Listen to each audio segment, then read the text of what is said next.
to all of you. Amy Gross is someone that I met here at the Armory, and I've been following her career ever since. She does amazing work, and she keeps a blog that is so thoughtful and so well written and so interesting that I love reading it. She has a career as a textile designer and as a graphic designer for many years, was in New York and now in Florida. And in her downtime, she creates these amazing tiny sculptures. And I give you Amy Gross, and she will tell you more. Okay. First of all, I want to thank Ellie and the Armory for asking me to be part of the salon and talk about my work and the reasons why I make things. Ellie was one of the first artists I met here after moving to South Florida from New York, and the Armory was one of the first art centers that I ever visited. And one of the fears that I brought from the North with me was this stereotype that I would have this new life, but the life would involve a lot less art and artists. But after I got to know Ellie and the Armory and met more and more artists and saw more and more art, I realized that there was a very independent art world that was thriving down here. And I knew that my fears were completely unfounded, because here was Ellie, who is a gifted and fascinating photographer, who was not only producing amazing work herself, but is such an enthusiastic and discerning part of the community here, and was so interested in other voices and experiences that I felt completely limited and absolutely self-absorbed in comparison. And the Armory has been a very interesting part of the art journey that I've been having in South Florida, because I came to exhibits here when I started making artwork again. And I actually was in a show here with the first things that I made that I wanted to show in public, and there was a jewelry show here, and then I made fiber sculpture, and one of my first shows was also here. So it's very rare and important to have places that you can use as a guide and as a measuring stick. So the first time I was asked to talk about my work was about 6 years ago, and I talked a lot about the story that led up to me being able to call myself an artist, because at the time that was like the most interesting part of what I did. A lot of artists will tell you that they really dread talking about their work because, you know, we create through this kind of wordless process that's more like this swirl. It's a stream of consciousness. It's pictures you've seen on a wall. It's objects that you found on a walk.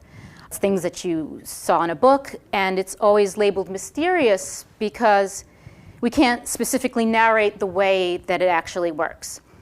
You can't say that work comes by this step-by-step process. Sometimes it works and sometimes it doesn't work, but it doesn't work because we did it a certain way. So unless you're doing a piece that's didactic, it's political or it's about something very specific, it's really hard to talk about it clearly because you're asked sort of to tell this simple story about it. And so I think that that's why artists always say that they want the work to speak for itself.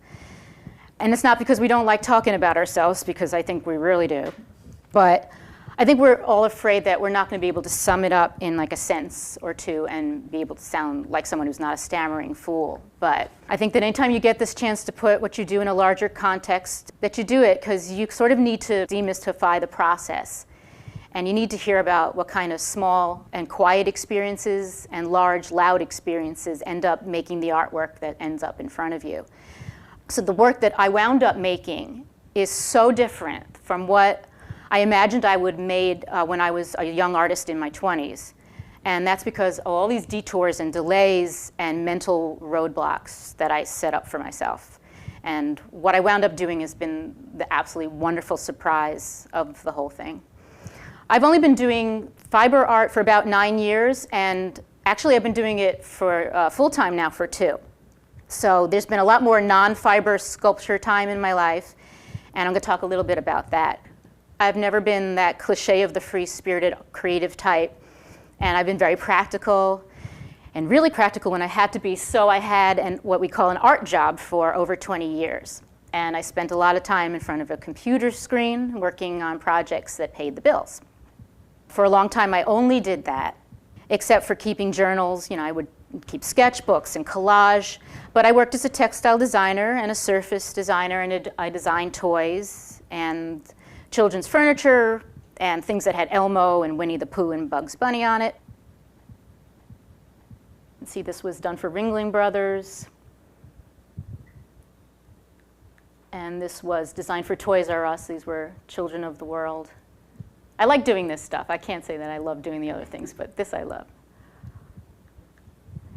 So while I was growing up, though, I was very fortunate because I was born into a family of artists. So the house that I grew up in was filled with my father's paintings and books and music and my mother's singing. And I was a train ride away from New York City, and all the museums and galleries and weekends and vacations were spent sitting next to my dad as he painted landscapes. And I tried to paint landscapes. And you can see it started probably when I was about 6, and the last one I think I was probably in my mid-20s at Mesa Verde. I don't think I could sit on my knees like that anymore. But. So I was very fortunate to go to the only art school I wanted to, which was in Cooper Union. And so I was very lucky to be able to spend time between classes at galleries and up in 57th Street and down in Soho. And I met a lot of interesting painters and performance artists, and I wore a lot of black. And I had an asymmetrical haircut and all the earrings in one ear. And I tried really, really hard to look like the kids that I went to school with. But they had grown up in New York City, and I was from Long Island. So they were about 50, they seemed like they were 50 years older than me in experience, and they knew so much more about everything than I did. And I knew I had talent. But when I was, after graduation, when I was left to my own devices, I wasn't becoming the artist that I assumed that I was going to be. So I worked very hard at painting, and I stumbled through some ideas, and everybody that I showed my early work to rejected me. And it felt like a tragedy. And I was very angry, and I decided then that something was missing. And even though I hated everybody who told me no, I still said it has to be because of me. And I must have a lot of pieces that make them an artist, but not all of them. Maybe I'm missing the important elements, though I didn't know what they were. So maybe there was a missing part, or maybe I wasn't bohemian enough or outrageous enough, or maybe I was just expecting to have fascinating ideas at 20 years old, and very few people do. So it turned out that I was pretty good at the design business that I had started. And I found out that most people wind up doing something very different from what they planned for themselves, and we sort of become the jobs we take on. So in reality was rent, and it was food, and it was utilities, and I didn't want to sponge off my parents. And I wanted to be successful and accepted and take care of myself, and I think that's the way it works for most people all the time. And even now, when you can go on the websites like Kickstarter and ask strangers for money, it's still a very difficult thing to do. What happened after doing the graphic design for about 23 years, I moved to Florida. And this was something that I hadn't expected or planned. And there were a lot of very practical reasons for moving to Florida. I found in New York it was very difficult to experiment. So whatever you set yourself up as doing, you had to do that. Because if you didn't, you could lose your apartment, you could lose your house if you decided to quit. And I figured, well, I guess I'm not an artist. I'm a designer. I'm not the New York-y kind of stereotype that I had made up in my mind. And I didn't have to stay there. And because of the internet, I could work anywhere and live anywhere I wanted to. So I moved to Boca Raton, and I reestablished my design studio and sat down to live my life very similarly to the way I lived it up north, only now there were palm trees and my aunts and uncles and cousins nearby. And Boca Raton was a lot like the suburban town that I grew up with. It had 5 Starbucks within a 3-mile radius, and there was shopping centers and lawns, and there was no winter, no slush, and I sure appreciate that this winter. And there were no dark train platforms in February, so I thought that it was going to be pretty much picking up where I left off in New York. But there were things here that made it very different, and I think I noticed them because I was a newcomer. And it wasn't that there were alligators near the swing sets of the local park, or that there were actually a family of alligators living in the pond about a few steps away from my condo. There was a strange kind of hum behind the kind of the expected normalcy of the condos and the subdivisions. Like something was sped up and was kind of accelerated and strange. So This is Loxahatchee Park, and you can see in the middle of the summer how overgrown it gets. And you can see here, this is duckweed growing on a pond at one of the preserves. And this is duckweed again a little later on, where that actually looks like grass, but this is water. So if you stepped in it, you'd fall right through. And I started noticing the drainage canals between all the subdivisions that they were little jungles, these little bio-communities sandwiched in between all of these gated communities. So I remember walking on this lot, a military trail on a very warm day, and there was this odor that would drift up out of these little narrow tunnelways. And I remember my mom and I used to go hiking in Connecticut, but you feel like if you stepped inside and started to try to hike in any of these labyrinths that you would wander in them and then you would absolutely never come out. And so it was such a controlled and contained environment. You can go anywhere and stay clean, but at the same time there was this sort of suppressed native force of will of nature, and I found it absolutely fascinating. Again, that's just duckweed. And that there would be a rotting surface of the ground in those areas that aren't developed. So I started spending more and more time in the preserves here, like these little neutral zones like Loxahatchee Preserve and Wakota-Hatchee and Delray. And you'd find strangler figs would be giving these death hugs to cabbage palms, and the water would turn solid, and the paths were strewn with all these kinds of insects that I thought only showed up in the Bible. This here is a jackfruit that grows behind a shopping center, a strip mall, called The Girls in Delray. That is a special kind of tree that actually comes from Africa, but it can grow here, so it does. And there's the banyan trees that we have. You know, it's not the jungles of Southeast Asia. It's not, so enormous that you're forced to see it if you don't want to, but, and even the banyan trees I find are kept under control. But, because, everything is still under the mercy of a well-financed developer. But I felt that if I stood still and if I leaned in and looked really closely, I could find these complicated, interwoven, really sewn together bio-communities, and they were amazing if you looked at them. These are mangroves. And that's a tree I think that got involved in cement somehow, and it still decided that it was going to grow. That's the lichens. These lichens were growing on a tree in front of TJ Maxx in Boca on Glades Road. And that's also lichens in a preserve. Okay. Now, I didn't decide to go back into painting yet, and I didn't even consider it. So I started collaging and sketching in a private way, but these were things that were not meant to be seen. They're supposed to be like a personal visual diary. But I think that once you get that itch to make something, it doesn't go away. And you can see there that in 2002, I decided I was going to try it again. And that's the inside of one of my sketchbooks. This one I was bemoaning the fact that I couldn't seem to concentrate. And no matter how much I would try, everything kept going in and out of focus.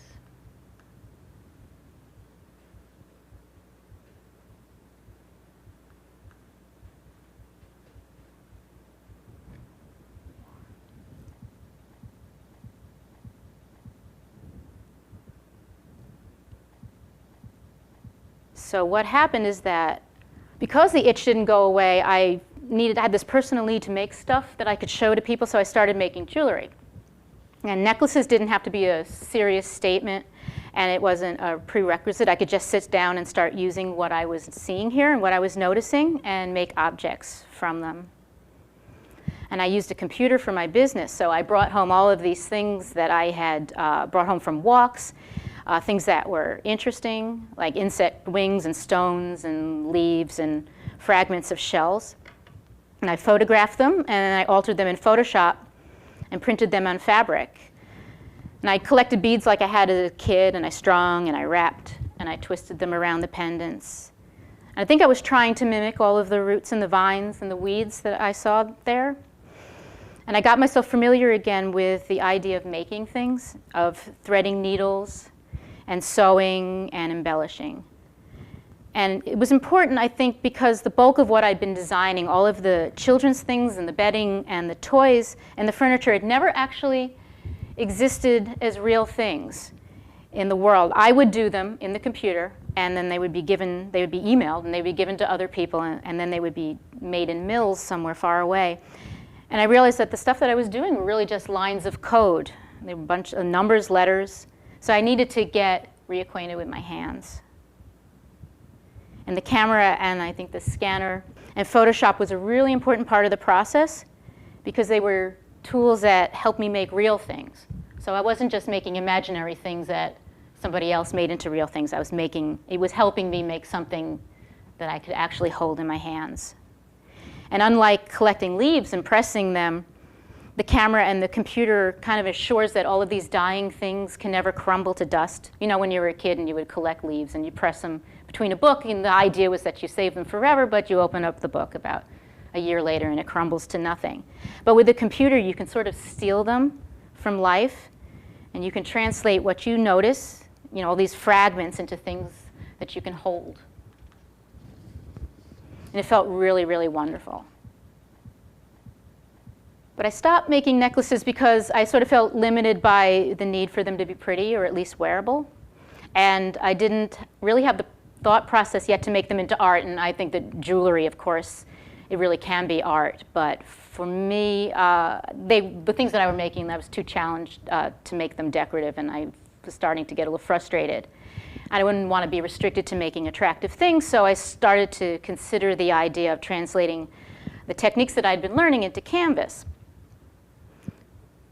So I started to sew and use beads and teach myself to embroider. Now, my mom had not taught me how to sew, and I think that's a very good reason. You would agree? Remember the darning? Yeah, well, you never taught me how to sew. No. She used to darn socks. She'd get them, you get a hole in your sock, she'd put them on the egg, and then she would sew them up, and so they were this gigantic lump, and then you'd have a blister on your foot for 3 weeks. But my grandmother, and on both sides actually, one knit and one embroidered. And I think the whole reason I was so interested in needlework is because I wasn't forced to learn it. And it wasn't used to measure my worth as it used to be historically for women, for so many generations of women. And I hated home economics, and when I was taking it in 1978, everybody hated home economics. But I think there's really nothing better than redefining something that you hate. And I think I love needlework because I'm allowed to define it for myself. You can see other historical, in fact, these samplers are usually done by, I think the girl in the corner was 12 years old. And you can see the sample books where they would learn to make things in miniature.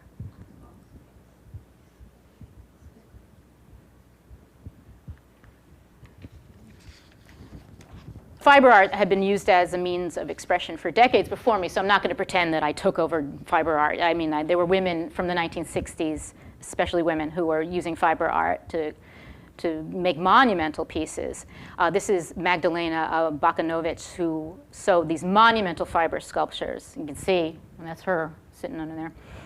And then there's my hero, Louise Bourgeois, because she was the daughter of a tapestry restorer who made art out of every material that you could think of. And she would make things from stone and metal and glass and bronze and things that would be as small as your fist, but as large as a locomotive. I saw one piece that she'd done that literally was the size of a train in a gallery, and it moved back and forth. But it was always her sewn objects that really killed me. They were so elegant and rough, and they were like creatures with this tortured skin, fabric skin, and she used her own clothes, her old used clothes, reformed them as geometrics that held the DNA and the history of everything she had worn. And then there's Kiki Smith, who technically doesn't really work often with fabric, but her paper sculptures, I think I saw them first time when I was in art school. And they had the look of tissue and of fabric. And her figures always look like their souls have left their bodies, and like as if they'd shed them like insects. And these were their exoskeletons. But to me, it also looks more like their physical bodies had been left behind, as if they'd abandoned them for new ones, like new clothing.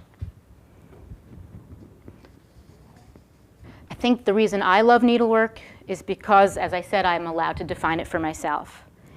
And I think sewing transforms like one surface into another, and it holds things tight. And you can think of stitches sort of like clenching of the teeth. And when you think about it, it's still the strongest way to hold an incision together. So that's the way it's best for skin to merge and heal. And I love the way it's formal and decorative in intent, but it imitates real things so perfectly. Like it can look like moss and grass and lichens and soil and roots. These are my collection of beads, but the beads look so much like the plants that grow here. And that also looks like this, which is an electron microscope photograph of blood on gauze, if you can believe it.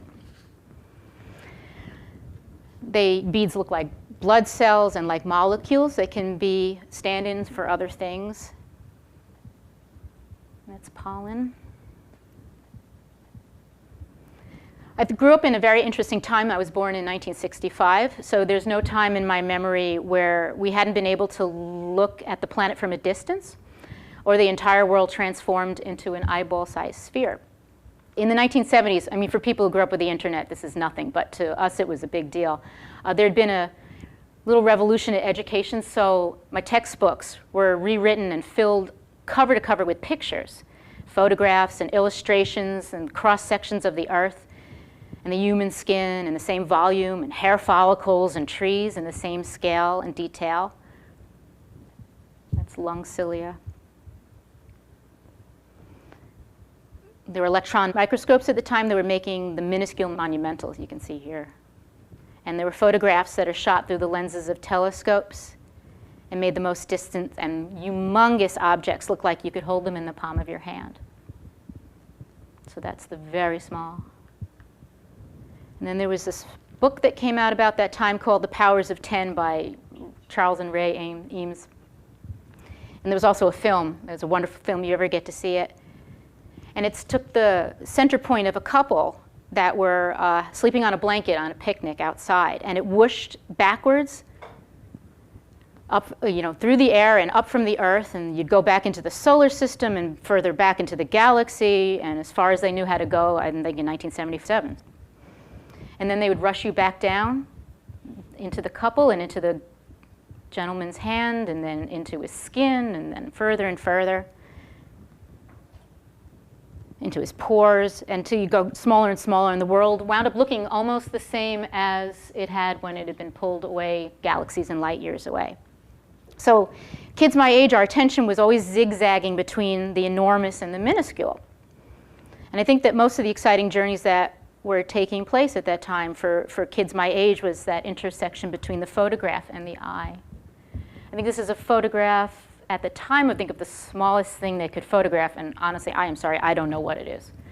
But it looks so much like solar systems and galaxies taken from a distance.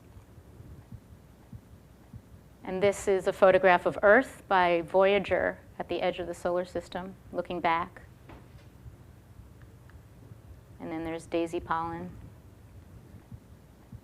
and a puffball mushroom that looks so much like the pollen, except in a larger scale. And this was growing in the backyard behind the house. And these are plants. They look like the plants that grow in the preserves here. And like mold and fungus and spores. And the berries that hang off the palm trees. And the mushrooms that grow in your pots that you didn't plant that wind up there anyway. And then there was a walk in the Long Island woods of a local museum. So you'd go for the walk, and then you'd go into the museum, and they would show you the world in dioramas, and in resin and plaster and plastic. And so you could translate what you saw outside into an imaginary world that was a sort of a fusing of pictures and objects, and it was real stuff and fake stuff. And I absolutely loved it. So this is finally one of the first pieces that I made, and it was about recreating nature in its own image. It's called Underground Nest. And I based it on this real experience that I had in Maine, where I was upset a nest of bees that were built into a tree trunk. I was walking too heavily down the path, and they streamed out, and they chased me, and they stung me all en masse. And I hated the experience, of course. It was terrible, but I was fascinated by the idea that this had been something I had passed over and over again. And then one day I just walked a little bit too loud, and this entire little world that had been hidden from me exposed itself to me. And I started to get very interested in the idea of the hidden and the unarticulated. And it's supposed to look like it's cut a plain square of earth out and framed it, but there's a little incision there you can see where the red is. And the grass is embroidery thread, and the berries are glass, and the leaves are and the bees are paper. So it's real and it's fake, and because it's fake, you can look at it for a while and it holds still for you, and the real world never accommodates you this way.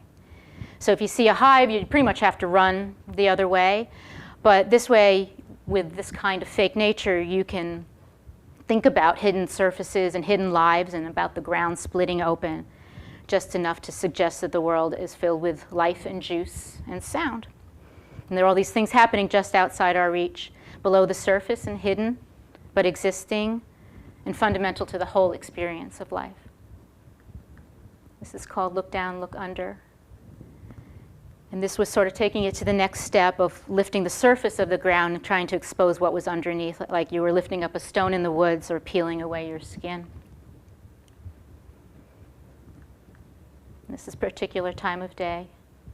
This is all embroidered in paper. I made this at a time where people very close and important to me were being diagnosed with some very serious medical problems. And everybody who's experienced this, and I know everybody probably has, the shock of this kind of news is usually compounded by the fact that you don't even usually have any outward symptoms or knowledge, symptoms that this is actually happening, and then a doctor all along comes along, reads a paper, and tells you this terrible news, and you have to adjust yourself to this news and try to figure out what to do with it. So nothing on the surface has really changed. Everything looks almost exactly the same as it did before you get that telephone call. But everything is different, and it's completely altered by news of something that you can't yet see. But you see it in your head all the time, and it alters your memories of the past and the way you go through your present. And when you're looking at something, you're not just looking at it, you're feeding into it everything you know. So you're remembering things that you've already seen and read. So here I was trying to describe this as if you were looking at a patch of ground after receiving some sort of news, and it's not just a patch of ground, but it's a petri dish of all your experiences. So I took photographed paper and fabric transfers, things that I collected long before, and flowers I'd seen in an old 19th century botany book that I kept for a reason I didn't even know at the time. And there's larvae and lichens and mushrooms just starting to grow. But they're captured at that moment in their stage of growth. And in the corner, you can see there's an anatomically correct ailing human heart. And this is called preoccupation. I think what happens is that when you pay too much attention to the things that you fear, and when you think too much about the things you fear, you start making art out of them, but you get pulled into your head a little bit too much. And it's sort of like you're drawn inside the inside of your eye, and your interior life starts to dominate, so there's less external and more internal. So you find that if you're working with symbols and metaphors and images, they start to tangle around each other and crowd the outside world and make it hard to see. And it feels a little bit like you're looking at the wrong end of a telescope. When I made preoccupation, I was trying to describe what I was feeling and also what it felt to feel that way. There's also a human heart in there, tangled up in the roots and the flowers and the blood and the stones. But there's a landscape in the distance, because I always wanted to suggest that there was a way out, and there was a way of getting yourself out of your head. But it's unfocused because you still feel like you're trapped in there. You can see there's the way out. And I think that's also true that if you're sick or held hostage by your body and your body is changing, you want to escape, but it's always in the distance, and it's a bit of a tease. But I think the reason why I love 16th and 17th century Flemish and German portrait painting so much is because there's always, of course, it's about the interior story, but there's always in the background, there's always a window that leads you out. You can see them there. So it's sort of like a metaphor for this intimate story that's happening to you, but life is still going on outside. Quite often you'd rather be out there than inside. And that's also the reason why I love Bernard so much, because there's so many things going on inside, but at the same time he offers you a bit of escape. And he treats it with the same amount of love as he does the interiors.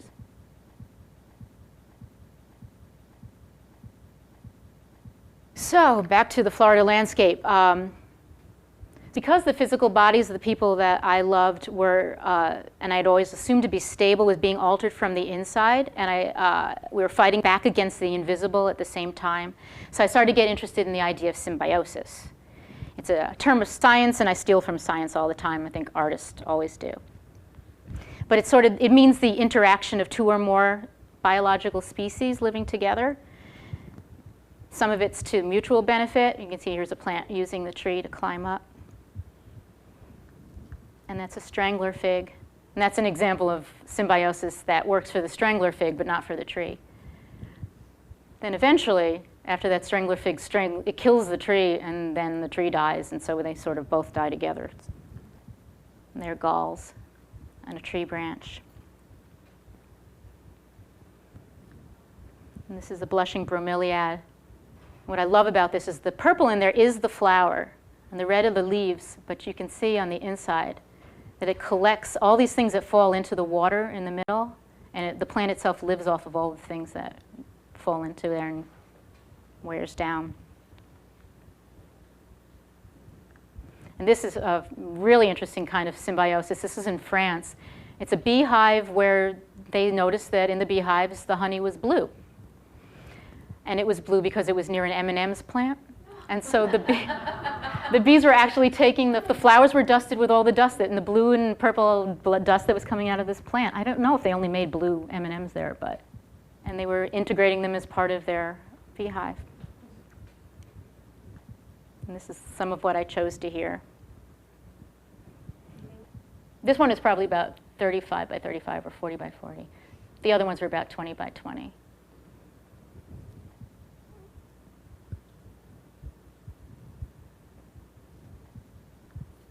And this one is actually 60 by 60. And this is the biggest piece that I ever tried. And I've been told since I was a kid that, and I'm sure if you're an artist, everybody says, work larger. So I tried, but it took me half a year to do this one.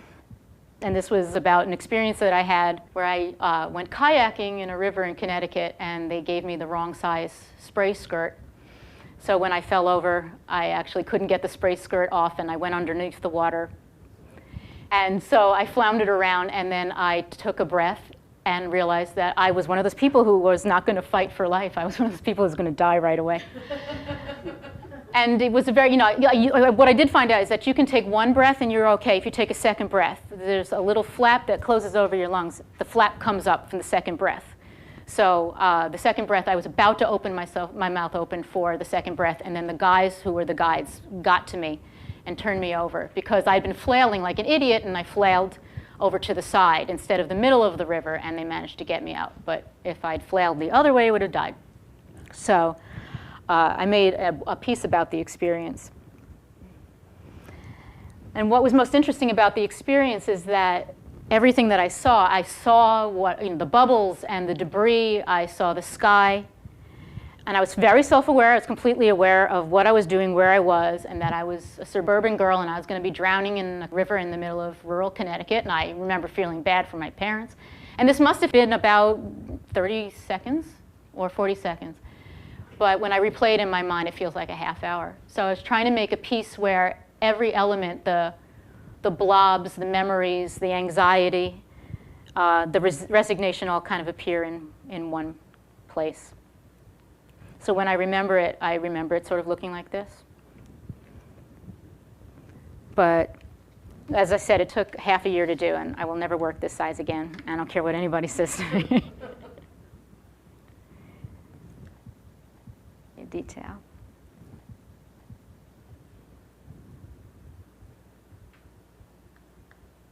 At this time, probably because of the 6 months that I spent working flat and bruising my arms up, is that I decided I didn't want to work flat anymore on canvas. And I didn't want to work with illusionary space. So I started to force myself doing that by filling up these small glass cases, which they were, I guess you'd say they were my versions of natural history museums. And I've always loved the way museums, especially the low-budget ones, will explain the world to you in cross-section. And you know, they never explain how it feels to live in the world, but I wanted these to sort of be, of course, they're totally scientifically inaccurate and made up, but it's recreated living. More about how it feels to be here than it actually is to be here. Because everything that I do is fake nature, it's imitation. And I think that imitation is all we have, because actual experience, it breaks over us like a wave, and all we can do with experience is to retell it and to collage versions of what happened with us. So we have memory, and we have movies, and we have illustrations, and we have stage plays and songs. And it's the only way that we can share and exchange our experiences with people. This is self-absorbed terrarium. The good thing about being an artist is that you don't have to stick to facts, and you can make stuff up.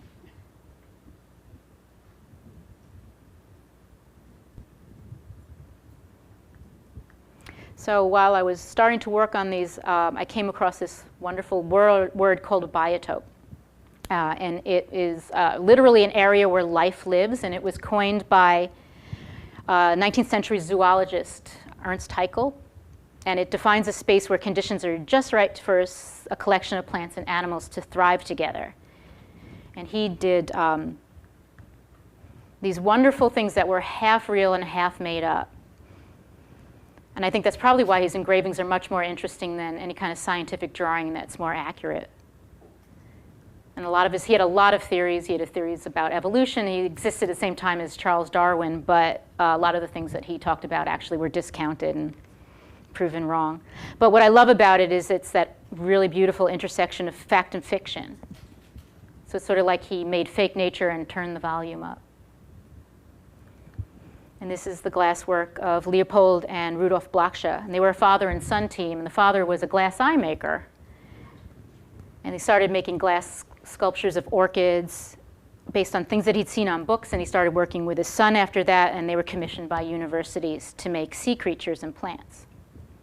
And lots of times things were in stages of decay, which was very rare at the time.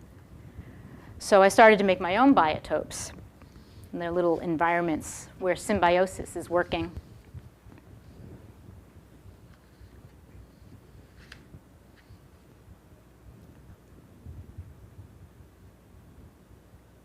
So my biotopes are always in phases of growth and decay, where the elements are coexisting and feeding off of each other. And they usually are based on like specific events or situations, but then they usually grow and start having a conversation with themselves. And they have more to do with the story. They've actually wind up having less to do with the story that initiated it.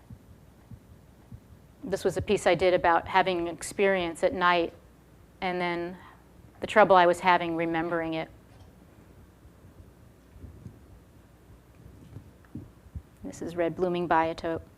Lots of times the objects are bursting into bloom. And parts of them have died, and they could be, I think that they're spherical, I think because of the idea of things growing and dying, because there's no beginning and end to a sphere. And your thoughts tend to be spherical, I think, when you're concerned with something, because your mind keeps circling itself.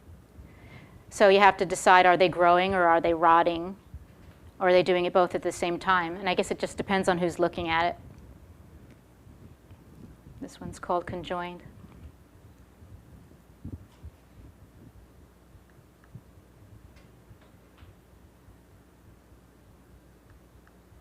You can see there's a bee's nest growing in one of them. And this is inconstancy.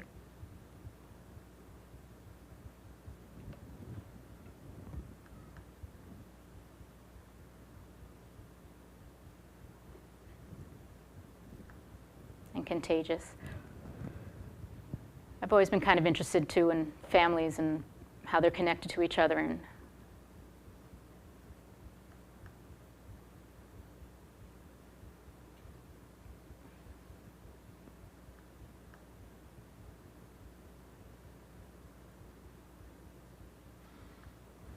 And this is Climb, Cling, and Drift Away. This was about somebody that I loved who was just starting to show the beginnings of dementia. And so the piece on the top is where this person was transforming very slowly into something else. And there was nothing you could do about it.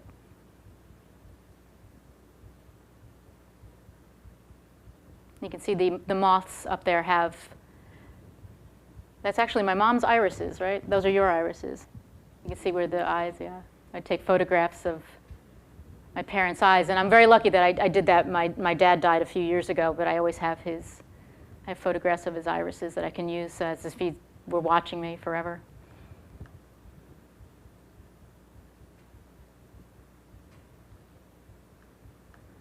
This is Tangled by a Taupe.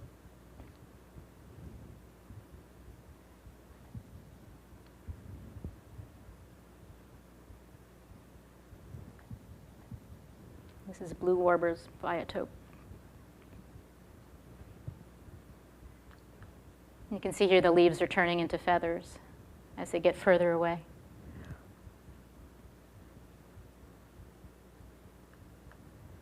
And that's the warbler. This one, people always are very happy to see the warbler, and this freaks me out, and I can barely look at it most of the time because the bird is actually, his legs are stems. They're not real legs, and so he's permanently attached to it, so there's absolutely no way that he can get off.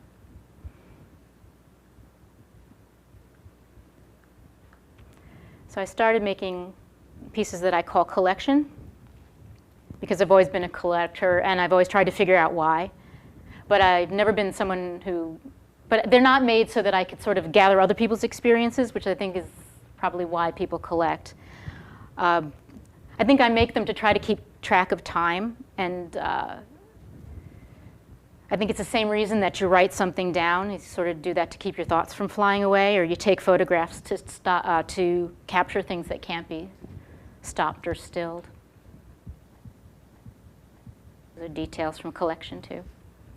Each one's about under 6 inches, I think. They range, but I try to keep them around 6.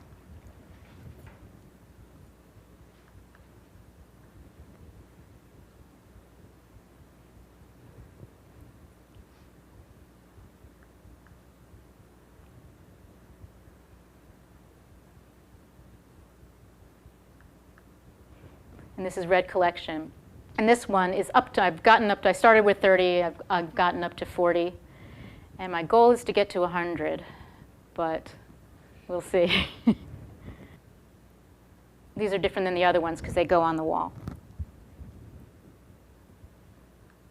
You can see them in detail.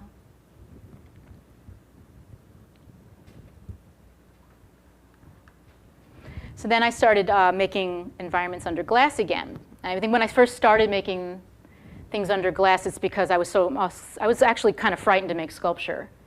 I had this very, very, very scary German teacher in school named Hans Hake, who was he was a star, and he terrified us all into thinking that there's no way we could ever make anything three-dimensional of value. And so I think that even like 20, 30 years later, I was still afraid to make objects. But so when I started, I put things inside of things. But now I think I'm doing it again, not because I'm afraid to make objects, but because I'm trying, I think, to freeze time and to seal it off. This is a vivarium, and a vivarium is a terrarium that holds both animals and plants. But of course, if it's sealed, nothing can live inside of it.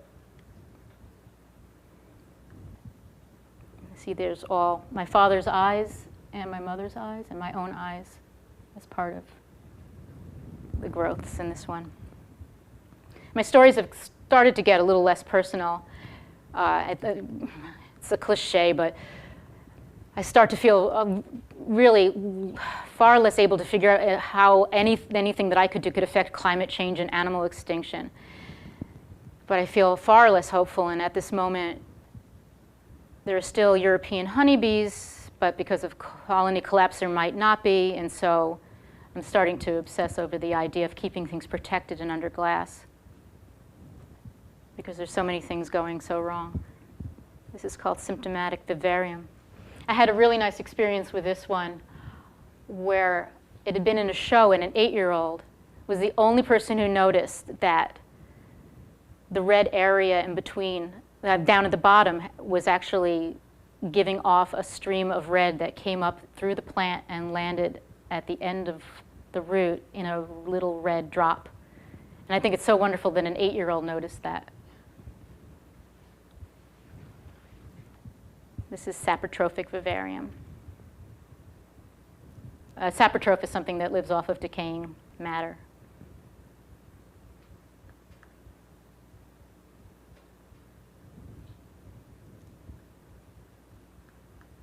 This is rarefied vivarium. And the only color in this one are the ones in the bees that are down on the bottom. As soon as the bees fly up to the top, they turn silver.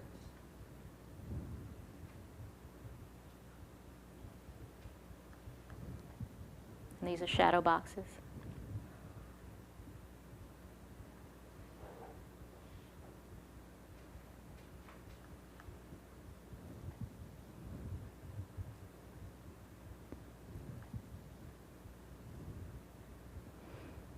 You know, I think the older I get, I want to stop time.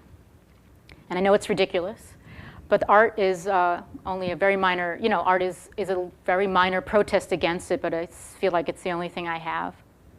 I'm sort of making the natural world over now, I think, in the way that I would like them to be, in the way I would like them to stay.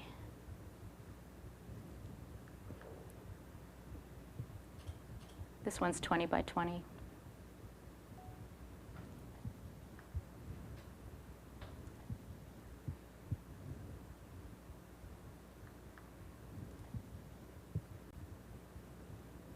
This was part photographed web and real web.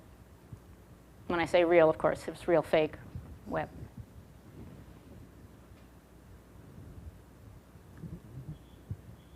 And this is bee drifting. I'm making work for a bee show in North Carolina.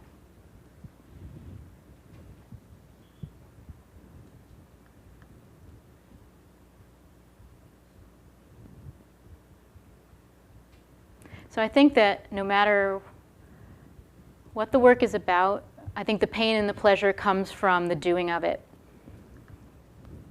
And if that's not an affirmation of the gift of being here, then I don't know what is. I think it was going back to working with my hands after years of avoiding this, of using tools that people who obsessed over the needle and thread in the past never had, like digital cameras and scanners and computers, and that avalanche of images on the internet.